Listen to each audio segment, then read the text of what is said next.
I, David Ricardo, born in 1772 and died in 1823, have made several influences to the world, although it is about political economics.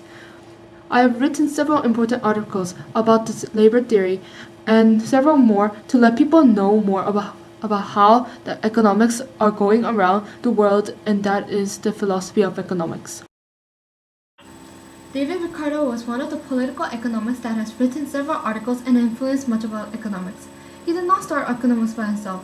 Ricardo read Adam Smith's article, The Wealth of Nations, about economics, and most importantly, this was his first contact with anything about political economics.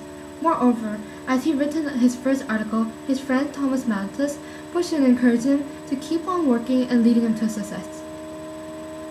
After my first article, I had become severely rich that I could retire myself from work and held my seat in the British Parliament and became a respected political figure. He had a great success in his writing his own article with the help of his friend Thomas Malthus and Jeremy Bell, and the great influence in the article that Adam Smith wrote. But not only philosophers, but all people face problems and challenges. But what did Ricardo face? My most famous article on the principles of political economics and taxation brought about free trade and corn laws of economics. I held my strong belief about free trade, and I did not give up arguing people who were against it, although my enemy would have a greater benefit than I do. But the problem was that I didn't have much of an advantage arguing for free trade and corn laws, as I was against the people who sometimes had a greater benefit than I did, although I was well known and very acknowledged from many people. Okay, we went over through the keys of philosophy and his problems and his challenges that he's faced. But what is his main influence in life?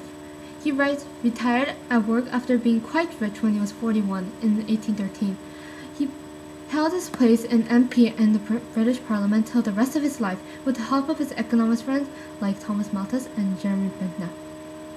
I had a satisfying life, although my teenage life didn't give much influence as I worked in the stock market following my father's footsteps. I had to abandon my family to marry my love, Priscilla Ann Wilson, who was a Quaker when I was a Jew. My mother never spoke to me again. We had 7 children, 3 who also became a big influence to the world. My wife became an Anglican, but I became a Unitarian, impressed by the stress on reason and toleration.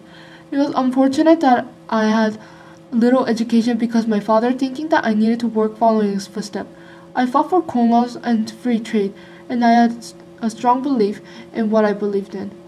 It was a satisfying life that most other people would ever get.